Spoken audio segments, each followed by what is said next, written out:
अल्लाह जो होते हैं वो एक होते हैं, या तीन नहीं होते, और अकेला होते हैं, उनके जैसा कोई नहीं होता। पहला सवाल जो हम लेंगे वो है विक्रम सिंह वाराणसी से। उनका ये सवाल है, वो ये बोलते हैं कि रामपाल जी जो कुरान में फरमान देते हैं कि परम पिता का नाम कबीर है, ये मैंने भी बहुत पहले कबीर जी की जीवनी में देखा था कि जब कबीर जी का नामकरण किया जा रहा था तब उनका नाम किसी मुस्लिम मौलवी ने कबीर खुदा का नाम है, ऐसा है क्या? तो विक्रम सिंह जी ये सवाल कर रहे हैं कि रामपाल जी महाराज जो ये कहते हैं कि कबीर अल्लाह है, नौज बिल्लाह, वो ये कहते हैं। इसके ऊपर हमारा पूरा का पूरा वीडियो है, बाखबर या बेखबर, क्योंकि वो अपने आप को बाखबर समझते हैं, तो हम लोग ये सवाल करें कि वो बाखबर है या वो बेखबर है।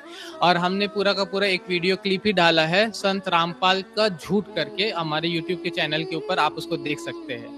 रहा बात कि कबीर का नाम कबीर है इसलिए वो खुदा है, तो अल्लाह का एक नाम है अल कबीर, सबसे बड़ा अल कबीर बोला जाता है, जैसे कि अर रहमान या अर रहीम, या उसी तरीके से अल्लाह के जो नाम होते हैं वो अल्लाह के 99 नाम, जो हम लोग हदीस में आते हैं कि अल्लाह के 99 नाम है और उसके बाद एक और अल्लाह होता है, तो उसी तरीके से तो अल कबीर नाम है। ठीक है, अल्लाह का बहुत लोगों का नाम करीम रहता है, तो क्या करीम, कोई मेरा दोस्त है, एक मेरे दोस्त है आंध्र प्रदेश से, उनका नाम करीम है, तो क्या मैं करीम अब्दुल करीम, या हम लोग उनको करीम बोलते, तो क्या करीम से हम लोग उनको खुदा बना देंगे? तो ऐसा नहीं, अल्लाह का नाम अल कबीर है, अल करीम है, इस तरीके से अल्लाह का 99 नाम है। तो जो भी ये कह रहा है कि सिर्फ कबीर से वो अल्लाह हो जाते या खुदा हो जाते, तो नौज बिल्ला ये सही नहीं है। और अल्लाह होते कौन है वो कुरान में हम लोगों को बताया गया है। सूरह इखलास आप पढ़िएगा, सूरह नंबर 112 कुरान का, तो उसमें अल्लाह ताला फरमाते हैं कुल हुवल्लाहु अहद, कहो कि अल्लाह एक है। अल्लाह जो होते हैं वो एक होते हैं, दो या तीन नहीं होते, और अकेला होते हैं, उनके जैसा कोई नहीं होता। तो हम लोग जानते हैं कि कबीर दास के जैसे और भी पोएट्स थे जो इंडिया में गुजरे, तुलसीदास, उसी तरीके से और भी पोएट्स, आप विकिपीडिया पे जाइएगा तो आपको पोएट का एक लिस्ट मिल जाएगा जो कबीर दास के जैसा थे। तो क्या वो एक थे? तो जाहिर सी बात है वो एक नहीं थे।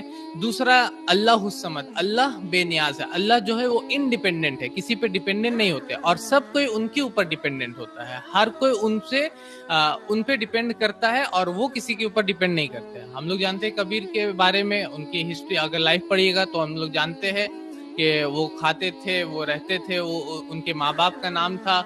उसी तरीके से पूरा का पूरा आपको उनका डिटेल, आप उनकी जीवनी पढ़िएगा तो आपको पता चलता है कि उनको इवन विकिपीडिया भी बोलता है कि उनको कुछ डिजीजेस, बीमारियां भी थी।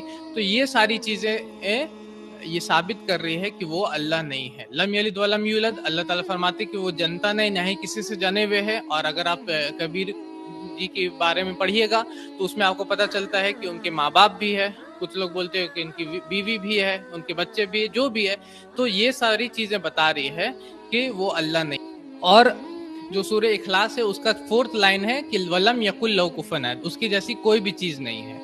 तो ये 4 लाइन का जो डेफिनेशन है, ये अल्लाह ताला बताता है कि अल्लाह कौन है। ये 4 लाइन का डेफिनेशन इस कुरान में ये बताता है कि अल्लाह कौन है, और ये ही बता रहा है कि कबीर जो है वो अल्लाह नहीं है।